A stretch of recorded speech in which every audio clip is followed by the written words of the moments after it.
ठीक है, आज बहुत ज्यादा बातें नहीं करनी। आज की क्लास मैं जल्दी थोड़े ऑफ कर दूंगा शायद। उसकी वजह ये है कि आज बहुत छोटी छोटी सी बातें करनी है, लेकिन वो याद रखने वाली बातें हैं। वालेकुम अस्सलाम। तो याद रखने वाली बातें हैं, वो याद रखना जरूरी है। अब मैं ये चीज़ आप लोगों को डायरेक्ट स्क्रीन से ही दिखा रहा हूँ, क्योंकि मुझे नहीं लगता कि इसमें बहुत ज़्यादा कुछ आप लोगों के लिए समझने लायक है, क्योंकि ज़्यादातर चीज़ें मैं आपको कल ऑलरेडी समझा चुका हूँ। कुछ छोटे छोटे से चुटकुले रह गए, तो वो जो छोटे छोटे से चुटकुले हैं बेटा, वो इंशाल्लाह अभी हम कर लेंगे। अच्छा, इसकी वजह ये है कि देखो, अगले जो टॉपिक्स है ना हमारे, जो मैं अब इस वीक से तो नहीं, लेकिन अब इंशाल्लाह, क्योंकि आज वेंसडे, अब कमिंग वीक से हमारी जब क्लास होगी, तो मैं वो वाले टॉपिक गैस के स्टार्ट करूंगा जो थोड़े से इन चीज़ों को रिलेट करते हुए होंगे। अच्छा, वहां पर आपको बड़ा एक्यूरेट होना पड़ेगा, क्योंकि अब जो टॉपिक नेक्स्ट वीक से स्टार्ट होंगे ना, उन टॉपिक्स में आपके पास न्यूमेरिकल्स वाले टॉपिक होंगे, वो यानी उसमें न्यूमेरिकल्स भी होंगे, उससे रिलेट करके आएंगे, यानी कि उस टॉपिक से न्यूमेरिकल होंगे। तो चीजों को पढ़ना और पढ़ के करना जरा जरूरी है। साथ में जब मैं ये चैप्टर एंड पर हूंगा, तो उस वक्त मैं आप लोगों को पास पेपर्स दूंगा, ठीक है? तो पास पेपर्स कोई, मेरे ख्याल से मेरे पास कोई 25-30 साल के पेपर्स हैं मौजूद। तो 25-30 साल के जो पेपर्स हैं, उनकी न्यूमेरिकल्स मेरे पास मौजूद हैं कि किस चैप्टर से कौन सा न्यूमेरिकल आया है, कितना कैसा आया सवाल। तो आपने करना ये होगा कि आपने उन न्यूमेरिकल्स को ना सॉल्व करते रहना होगा। अपने पास एक अलग से रजिस्टर में सवाल डाल के, सवाल का नंबर लिखकर, ईयर लिखकर, आप अलग रजिस्टर में न्यूमेरिकल्स को अपने पास सॉल्व करते रहिएगा, और फिर आंसर मुझसे पूछते रहिएगा। अच्छा देखो, अगर गौर किया जाए तो हम अपने रेगुलर क्लासेस में इतने ज्यादा न्यूमेरिकल्स नहीं कर सकते, क्योंकि हमारे पास बहुत बड़ा कोर्स है पढ़ने के लिए। कोई छोटा सा कोर्स तो है नहीं है, बड़ा कोर्स है। तो इसलिए जरूरी है कि मैं अच्छे खासे न्यूमेरिकल्स मैं खुद करवा देता हूँ। अच्छे खासे न्यूमेरिकल्स मैं स्टूडेंट्स को बोलता हूँ कि आप लोग खुद कीजिए। अच्छा, अभी आपकी कोई एक्स्ट्रा क्लास, कोई इस तरह की चीज नहीं हो रही, लेकिन इंशाल्लाह जो मेरी प्लानिंग है, तो मेरी प्लानिंग कुछ इस तरीके की है कि अक्टूबर के मंथ से इंशाल्लाह आपके मैं एक्स्ट्रा क्लासेस स्टार्ट करूंगा। मेरी आवाज हल्की आ रही है आप लोगों को? नहीं सर, ठीक आ रही है। गासिफ, हैंड फ्री यूज कर रहे हैं आप? यार हेडफोन यूज कर रहा हूँ। बेटा मुझे नहीं पता, लेकिन बाकी स्टूडेंट्स को अगर सही आवाज आ रही है तो फिर मैं कुछ समझ नहीं पा रहा हूँ कि आपके पास आवाज क्यों सही नहीं जा रही। मैं खुद भी सर कभी हल्की आती है, कभी तेज आ रही है। हो सकता है आपके हेडफोन्स का इशू हो या नेट का, क्योंकि मैं अपने एक नॉर्मल वॉइस में एक तेज आवाज में ही बोल रहा हूँ, और मैं खुद भी हेडफोन्स यूज कर रहा हूँ, और बाकी बच्चों को भी आवाज सही जा रही है। तो जरा इसको देख लेना, ठीक है? सही है तो सर, ठीक है। अच्छा, अक्टूबर के मंथ से इंशाल्लाह ना मेरी एक्स्ट्रा क्लासेस भी शुरू हो जाएंगी। अक्टूबर के मंथ से, तो अक्टूबर के मंथ से आपकी हर हफ्ते एक्स्ट्रा क्लास भी हुआ करेगी, हर संडे को। और उसके लिए भी ज़रा जहनी तौर पर तैयार रहिएगा, क्योंकि कोर्स बिना एक्स्ट्रा क्लास के तो नहीं हो सकता यार। एक्स्ट्रा क्लासेस तो ज़रूरी हैं, लिहाजा एक्स्ट्रा क्लासेस के लिए थोड़ा सा जहनी तौर पर तैयार रहिएगा, ठीक है भाई? अच्छा जी, तो कुछ बेसिक बेसिक जो बातें आपसे करनी है, उसमें सबसे पहले तो आपके सामने आपको नजर आ रही होगी प्रेशर की डेफिनेशन। मेरे ख्याल से आप लोग देख रहे होंगे।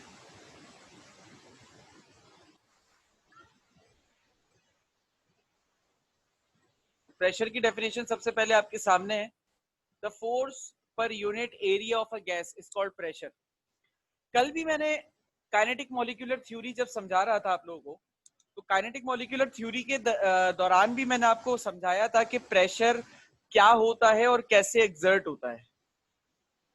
हमारे नोट्स में थोड़ी सी सीक्वेंस आउट हुई हुई है कि पहले प्रेशर वगैरह हमने लिख दिया है, बाद में काइनेटिक मॉलिक्यूलर थ्योरी। लेकिन पढ़ाने का तरीका ये होता है कि पहले हम काइनेटिक मॉलिक्यूलर थ्योरी पढ़ाते हैं साथ में, फिर उसके बाद हम ये टॉपिक्स बताते हैं। तो प्रेशर क्या है भाई? देखो, जब कोई गैस का मॉलिक्यूल जिस भी कंटेनर में या जिस भी बर्तन में रखा हो, उस बर्तन में वो उस बर्तन की दीवारों से टकराना शुरू हो जाए, तो जब वो उस बर्तन में उसकी दीवारों से टकराएगा तो टकराकर उसकी दीवारों पर वो फोर्स एक्सर्ट करेगा। अब ये जो फोर्स वो एक्सर्ट कर रहा है उस दीवार पर, और उस दीवार का कोई एरिया भी है, आपने क्या करना है, आपने उस फोर्स को, जो मॉलिक्यूल टकरा कर उस पर एक्सर्ट कर रहा है, उस फोर्स को आपने उसके एरिया से, यानी कि दीवार के एरिया से डिवाइड कर देना है, तो आपके पास प्रेशर आ जाएगा। ठीक है, फॉर्मूला भी आपके सामने है, pressure is equal to force upon area. ठीक है, ठीक है। बात समझ में आ गई? जी सर। कोई सवाल इसमें? No no sir. ठीक है, अच्छा अब आगे चलते हैं। तो ये पूरा मैंने रीजन इसमें आपको एक्सप्लेन कर दिया, अभी जो आपको कहानी सुनाई। आगे चल रहे हैं। हाँ, ये चीज बड़ी देखने लायक है, यूनिट्स ऑफ प्रेशर। अब प्रेशर के मुख्तलिफ यूनिट्स होते हैं जिसमें प्रेशर को रिप्रेजेंट किया जाता है। सही है, फिजिक्स में पिछले साल आपने कुछ यूनिट्स पढ़े होंगे। याद है फिजिक्स में कौन सा यूनिट पढ़ा, कौन से यूनिट पढ़े आपने पिछले साल मैट्रिक फिजिक्स में? सर शायद पास्कल। पास्कल, ठीक है, गुड। और सर ये पास्कल न्यूटन पर मीटर स्क्वायर। न्यूटन पर मीटर स्क्वायर पढ़ा होगा, गुड। पास्कल पढ़ा होगा, न्यूटन पर मीटर स्क्वायर पढ़ा होगा पिछले साल। ठीक है, ये दो यूनिट्स आपने लाजमी तौर पर पिछले साल फिजिक्स में पढ़े होंगे, न्यूमेरिकल्स में कहीं देखा होगा या कहीं टॉपिक में थ्योरी में पढ़ते हुए कहीं देखा होगा, लेकिन इन यूनिट्स से आपका गुजर हुआ होगा। अच्छा, केमिस्ट्री में हम इन यूनिट्स का इस्तेमाल नहीं करते, ठीक है ना? केमिस्ट्री में हम इन यूनिट्स का इस्तेमाल नहीं करते। हम केमिस्ट्री में ज्यादातर जिन यूनिट्स का इस्तेमाल करते हैं वो मैं आपको बता देता हूँ। केमिस्ट्री में हम ज्यादातर एक तो एटमॉस्फेयर के यूनिट का इस्तेमाल करते हैं, 1 एटमॉस्फेयर। ठीक है, उसके अलावा 760 मिलीमीटर्स ऑफ मरकरी का भी हम इस्तेमाल करते हैं यूनिट। जो हम केमिस्ट्री में यूज करते हैं उसको हम लिखते हैं या तो 1 ATM, इस तरीके से लिखते हैं। उसको पूरा अगर पढ़ें तो वो एटमॉस्फेयर कहलाता है। ठीक है, 1 एटमॉस्फेयर। अच्छा, इसको ना हम 1 ATM लिखते हैं। सेम इसी तरीके से एक और यूनिट इस्तेमाल होता है जिसे हम कहते हैं 760 मिलीमीटर्स ऑफ Hg। हम ये भी लिखते हैं प्रेशर का यूनिट, 760 mm ऑफ Hg। अच्छा, 760 mm ऑफ Hg का मतलब क्या है? 760 मिलीमीटर ऑफ मरकरी। देखो, एक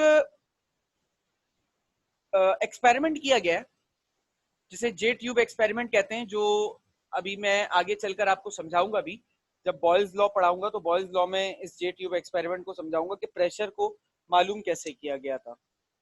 ठीक है, तो उस वक्त मैं थोड़ा सा आपको इस चीज को क्लियर करूंगा, जे ट्यूब एक्सपेरिमेंट को, तो आपको समझ में आएगा। देखो, 760 मिलीमीटर ऑफ मरकरी एक यूनिट होता है प्रेशर का। अच्छा, इस 760 मिलीमीटर ऑफ मरकरी को हम एक और चीज लिखते हैं, हम इसको 760 टॉर भी कहते हैं। इसी तरीके से एक और इसका ऑल्टरनेटिव हो सकता है 760 सेंटीमीटर ऑफ Hg भी कहलाता है। अब ये देखो, ये कितने यूनिट्स हो गए टोटल? देखो, एक तो ये यूनिट है, एक ये यूनिट हो गया, एक ये यूनिट हो गया। तो टोटल ये 4 यूनिट्स हैं जो केमिस्ट्री में अमूमी तौर पर आप इस्तेमाल होते हुए देखोगे। इन 4 में से सबसे ज्यादा ये 3 इस्तेमाल होते हैं, एटमॉस्फेयर, मिलीमीटर ऑफ मरकरी और 760 टॉर। अच्छा देखो, 760 टॉर बोलो या 760 मिलीमीटर ऑफ मरकरी बोलो, एक ही बात है। इन दोनों बातों में तो कोई फर्क है ही नहीं, सिर्फ लफ्जों का फर्क है, बात एक ही है। अलबत्ता यहां पर थोड़ी सी वैल्यू चेंज हो जाती है, इसे कहते हैं हम 1 एटमॉस्फेयर। यानी कि ये जो 760 मिलीमीटर ऑफ मरकरी होता है, ये इक्वल होता है किसके? ये इक्वल होता है 1 एटमॉस्फेयर के। और ये जो 760 mm ऑफ मरकरी होता है, ये इक्वल होता है 760 टॉर के। इसी तरीके से ये जो 760 टॉर या 760 मिलीमीटर ऑफ मरकरी या 1 एटमॉस्फेयर होता है, ये इक्वल होता है 176 सेंटीमीटर ऑफ मरकरी। तो all these units are correlated and associated with each other. अब आपको क्या करना है, आपको ये सारे यूनिट्स को याद रखना है और इनके कन्वर्जन फैक्टर्स भी याद रखने हैं। मैं इनके कन्वर्जन फैक्टर्स भी आपको अगर बता दूं कि आप किस तरीके से इनको कन्वर्ट करेंगे, क्योंकि ये बातें याद रखने वाली हैं। तो देखो, अगर आपको एटमॉस्फेयर से फॉर एग्जाम्पल जाना है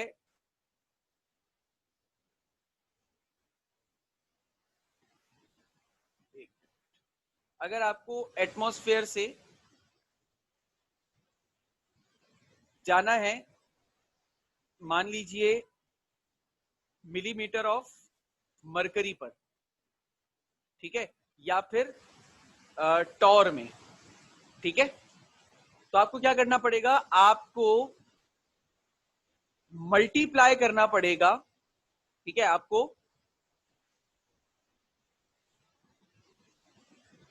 क्यों कर रहा है,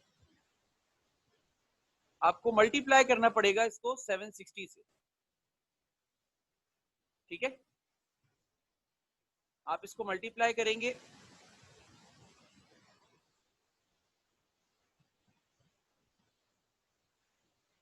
ठीक है, यानी कि जो भी एटमॉस्फेयर का प्रेशर आपके सामने है, आप उस एटमॉस्फेयर के प्रेशर को मल्टीप्लाई कर दें 760 से, तो आपका जो यूनिट होगा या जो आपका प्रेशर की वैल्यू होगी वो कन्वर्ट हो जाएगी मिलीमीटर ऑफ मरकरी या टॉर में।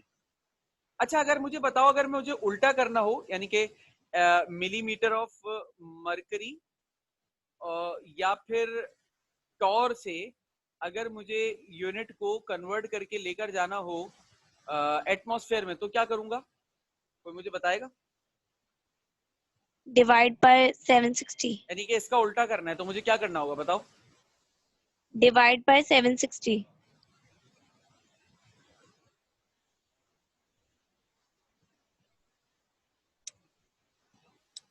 आवाज आ रही है बेटा? Sir divide by 760। बेटा आवाज आ रही है?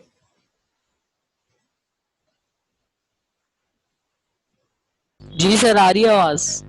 डिवाइडेड बाय 760 होगा। आवाज आ रही है बेटा? जी सर, आ रही। ठीक है, तो चले, आप लोगों ने इसका स्क्रीनशॉट ले लिया, प्रेशर को देख लिया, वापस आते हैं अपनी बात की तरफ। तो प्रेशर के आपने देख लिया। अच्छा, प्रेशर के कुछ और यूनिट्स भी होते हैं, तो यहाँ देख लो, एक यूनिट है पीएसआई और एक यूनिट आप लोगों ने मुझे अभी बताया था न्यूटन पर मीटर स्क्वायर। तो ये जस्ट आप लोग देख लीजिएगा। केमिस्ट्री में अमूमी तौर पर जिन यूनिट्स का इस्तेमाल होता है वो मैंने बता दिया, जो आगे आप न्यूमेरिकल में भी यूज करेंगे वो भी मैंने आपको बता दिया, ठीक है। अच्छा, प्रेशर को नापने के लिए जो इंस्ट्रूमेंट इस्तेमाल होता है उस इंस्ट्रूमेंट का नाम याद रखिएगा। उस इंस्ट्रूमेंट को बेटा बैरोमीटर कहते हैं।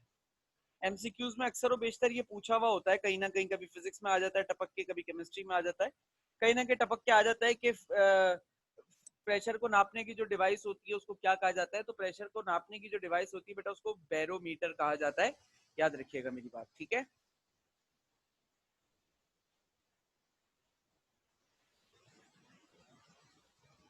चलिए जी, प्रेशर के बाद आ जाते हैं वॉल्यूम पर। तो क्या ख्याल है आप लोगों का वॉल्यूम के बारे में, क्या होता है वॉल्यूम?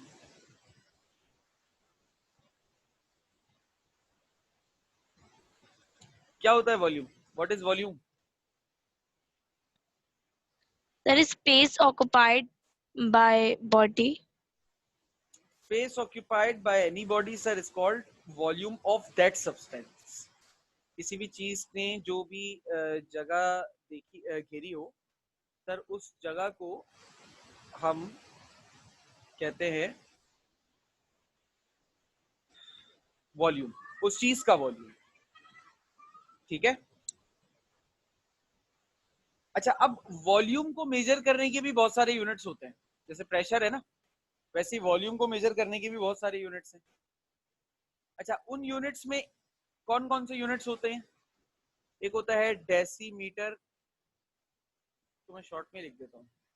एक होता है बेटा डीएम क्यूब कहलाता है वो।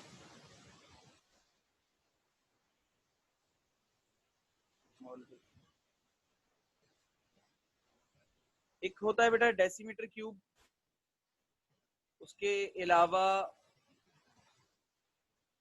डेसीमीटर क्यूब के अलावा एक होता है सेंटीमीटर क्यूब, एक होता है मीटर क्यूब, ये कुछ यूनिट्स होते हैं।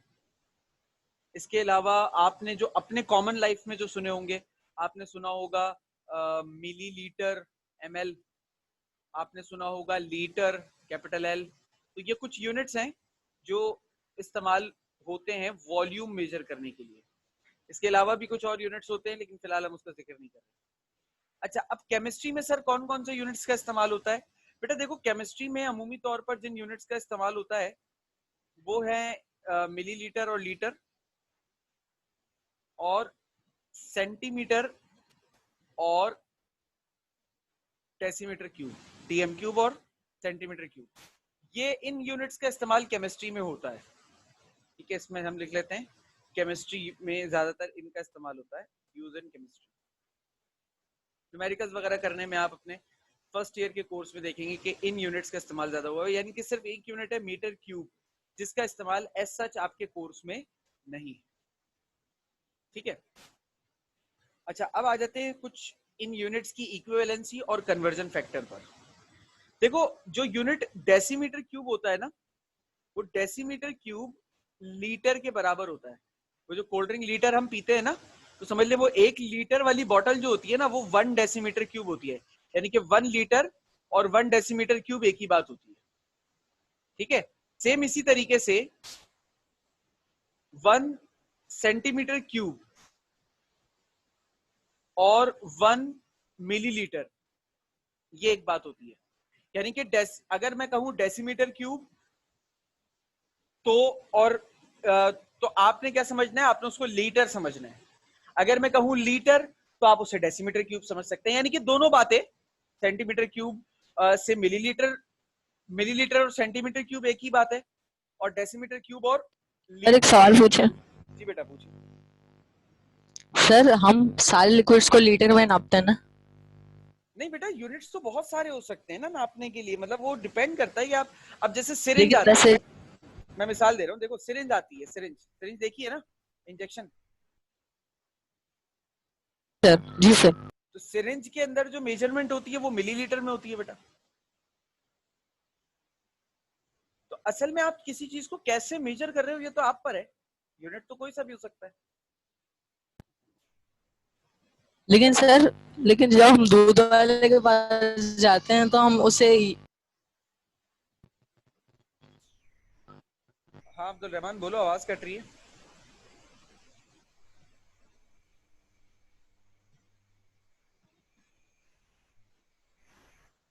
सर हम दूध दे दो, हम ये क्यों कहते हैं कि अब्दुल रहमान तुम्हारी आवाज बेटा बीच बीच में गायब हो जा रही है।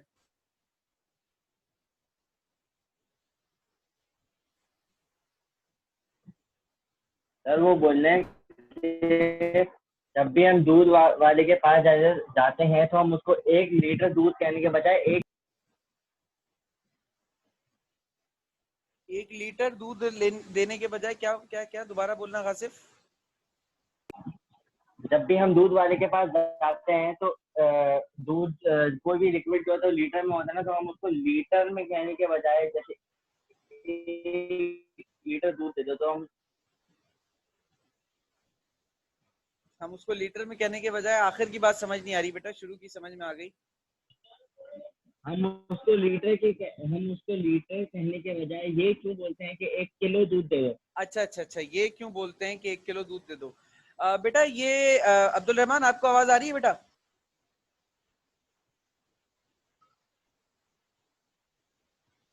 अब्दुल रहमान आपको आवाज आ रही है?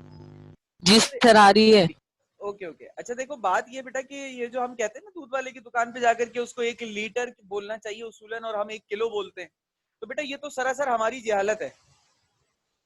मतलब वो एक चलता हुआ आ रहा है, आप देख लो, मैं आपको मिसाल दे देता हूँ।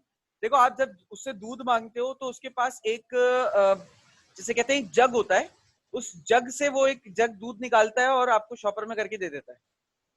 और जब आप उससे दही मांगते हो तो वो हमेशा दही को एक शॉपर में डालकर तराजू पे तोलता है, फिर आपको देता है। ऐसा ही है?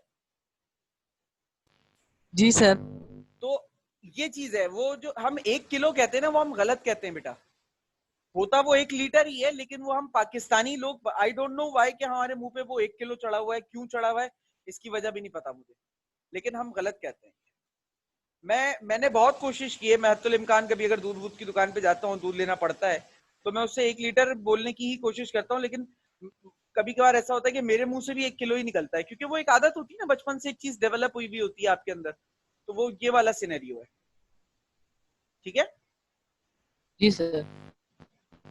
जी सर, पर सर जो दूध के रेट लिखे होते हैं ना, वो लीटर के हिसाब से लिखते हाँ, फर्क होता है ना बेटा, लीटर में और किलोग्राम में फर्क होता है, इस वजह से।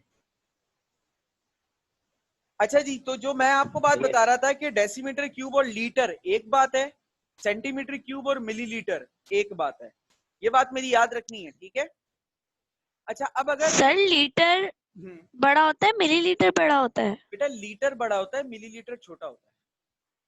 तो सर सेंटीमीटर क्यूब तो बड़ा हो गया ना? नहीं, सेंटीमीटर क्यूब भी छोटा हुआ ना।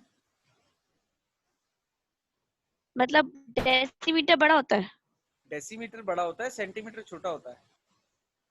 अच्छा सही है, ठीक है। ठीक है, और कोई सवाल? No sir. अच्छा, अब इनका कन्वर्जन फैक्टर देख लो कि इनका कन्वर्जन फैक्टर क्या है। 1 डेसीमीटर क्यूब जो होता है वो बराबर होता है 1000 सेंटीमीटर क्यूब के, या फिर 0.001 मीटर क्यूब के। यानी कि अगर आपको कोई बोले कि डेसीमीटर क्यूब से सेंटीमीटर क्यूब में जाना है, तो आप कैसे जाओगे? आपका कन्वर्जन फैक्टर क्या होगा डेसीमीटर क्यूब से सेंटीमीटर क्यूब में? तो डेसीमीटर क्यूब से डीएम क्यूब से अगर आपने फॉर एग्जांपल जाना है सेंटीमीटर क्यूब में, तो आप क्या करेंगे? आप इसको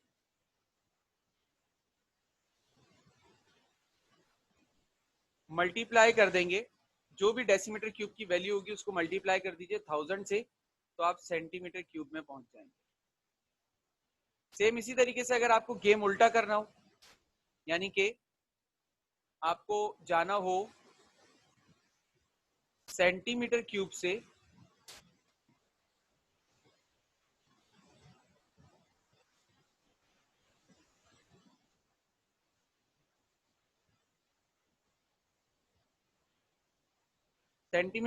अगर आपको जाना हो डेसीमीटर क्यूब में, तो आपको क्या करना होगा? डिवाइडेड बाय 1000 करना पड़ेगा। सही है? डिवाइड बाय 1000 करोगे तो आप कहां पहुंच जाओगे? डेसीमीटर क्यूब में। ये दो कन्वर्जन फैक्टर हो गए हमारे। फर्स्ट ईयर केमिस्ट्री के न्यूमेरिकल्स में जिन दो यूनिट्स का इस्तेमाल या जिन दो यूनिट्स का कन्वर्जन सबसे ज्यादा होना है वॉल्यूम की, वो यही दो हैं, सेंटीमीटर क्यूब और डेसीमीटर क्यूब। ठीक है, याद रखना, सेंटीमीटर क्यूब और डेसीमीटर क्यूब, इन दो का ही सबसे ज्यादा होना है मामला। अलबत्ता ये जो मीटर क्यूब की यूनिट है, ये हमारे कोर्स में इतनी ज्यादा इस्तेमाल हुई भी नहीं है, या हमारे कोर्स के न्यूमेरिकल्स में इतनी ज्यादा आती नहीं है, तो इसके ऊपर हम ज्यादा बहस व मुबाहिसा कर भी नहीं। आखिरी चलते हैं, हमारे पास जो फैक्टर है वो है टेम्परेचर का। तीन चीजें हैं, प्रेशर, वॉल्यूम एंड टेम्परेचर। अच्छा, टेम्परेचर को नापने के 3 स्केल होते हैं। टेम्परेचर क्या है? The degree of hotness and coldness of a body. कोई चीज कितनी ज्यादा ठंडी या गर्म है उसकी नाप तोल जो है ना, वो टेम्परेचर है। कोई चीज कितनी ज्यादा ठंडी या गर्म है उसकी नाप तोल जो है वो टेम्परेचर कहलाती है। अब टेम्परेचर के हमारे पास 3 यूनिट्स होते हैं बेटा।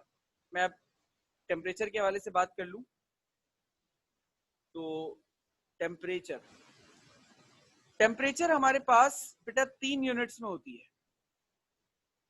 एक हम नापते हैं फ़ारेनहाइट स्केल में,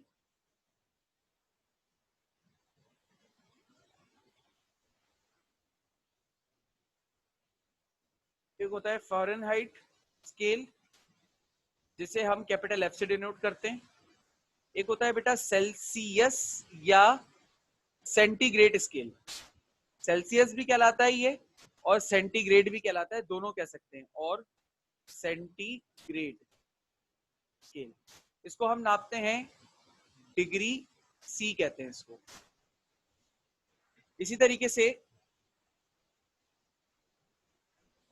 ये डिग्री फ़ारेनहाइट होता है, यहाँ पे मैं लिखना भूल गया था, ठीक है। इसी तरीके से एक लास्ट होता है हमारे पास केल्विन स्केल। केल्विन स्केल को हम कैपिटल के से डिनोट करते हैं। फर्स्ट ईयर केमिस्ट्री में हम जिन दो यूनिट्स का सबसे ज्यादा टेम्परेचर के लिए इस्तेमाल करेंगे वो ये दो हैं, यानी कि सेंटीग्रेड और केल्विन स्केल। अच्छा, इसका जो कन्वर्जन फैक्टर है वो भी आपको पता होना चाहिए, ठीक है। इसका कन्वर्जन तो बहुत आएगा, मतलब इतना आएगा कि ये याद हो जाएगा कि अगर आपके पास केल्विन स्केल में आपको टेम्परेचर कन्वर्ट करना है और आपके पास टेम्परेचर दिया हुआ है सेल्सियस स्केल में,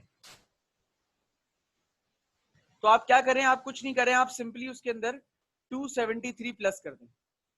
यानी कि अगर सेंटीग्रेड का टेम्परेचर हो और आपको उसको केल्विन स्केल में कन्वर्ट करना हो तो आप कुछ नहीं करें, आप सिंपली उसके अंदर 273 प्लस कर दें। और अगर आपके पास मिसाल के तौर पे आपको मालूम करना है सेंटीग्रेड टेम्परेचर और आपको क्या दिया हुआ है, आपको दिया हुआ है केल्विन टेम्परेचर दिया हुआ है, तो आपको क्या करना होगा, आप केल्विन टेम्परेचर में से माइनस कर दीजिए 273, प्लस करेंगे 273 तो केल्विन में बन जाएगा, सेंटीग्रेड का टेम्परेचर केल्विन में आ जाएगा। और अगर केल्विन में से 273 माइनस कर देंगे तो सेंटीग्रेड आ जाएगा। ये कन्वर्जन फैक्टर याद रखिएगा, टेम्परेचर के लिए सबसे ज्यादा हमारे कोर्स में इस्तेमाल हुआ। अब गैस की एक प्रॉपर्टी है कंप्रेसिबिलिटी, एक्सपेंसिबिलिटी, डिफ्यूजन, इफ्यूजन, ये सारी चीजें हमने जो है वो पढ़नी है, या जल्दी जल्दी से बता देता हूँ क्योंकि ये सारी चीजें लिक्विड और सॉलिड में बहुत ज्यादा डिटेल में पढ़ा चुका हूँ, तो मैं मजीद इसके ऊपर टाइम लगाऊंगा नहीं। कंप्रेसिबिलिटी क्या है, decrease in volume by increasing pressure. जैसे जैसे किसी चीज के ऊपर प्रेशर बढ़ाओगे वॉल्यूम कम होगा, ये तो हमें पता ही है। और गैस में कंप्रेसिबिलिटी की सलाहियत सॉलिड और लिक्विड के मुकाबले में सबसे ज्यादा होती है। कोई वजह बता सकते हैं मुझे क्यों सबसे ज्यादा होती है गैस में? सर क्योंकि उनके मॉलिक्यूल्स के दरमियान में स्पेस बहुत ज्यादा होता है। वेरी गुड, उनके मॉलिक्यूल्स के दरमियान में स्पेस बहुत ज्यादा होता है, इसलिए सर जब हम प्रेशर लगाते हैं तो वो गैप खत्म होने लगता है, मॉलिक्यूल करीब आने लगते हैं। Very good. इसके अलावा एक्सपेंसिबिलिटी क्या चीज है?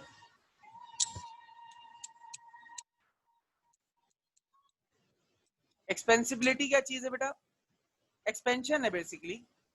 जब हम किसी चीज का प्रेशर कम करेंगे तो वो एक्सपेंड हो जाएगी।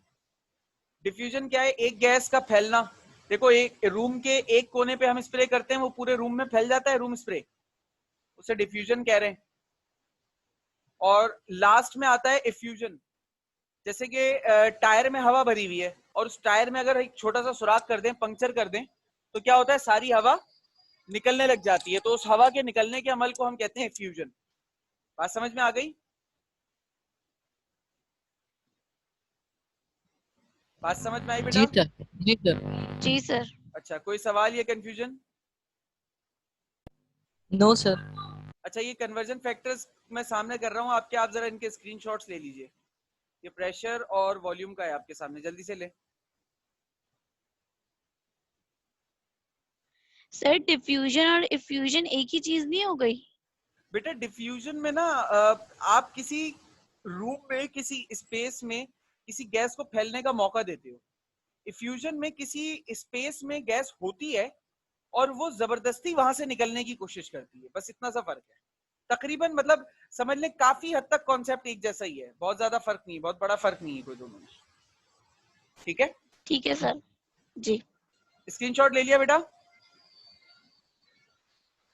जी सर। जी सर। अच्छा, आप जरा ये टेम्परेचर का भी ले लीजिए।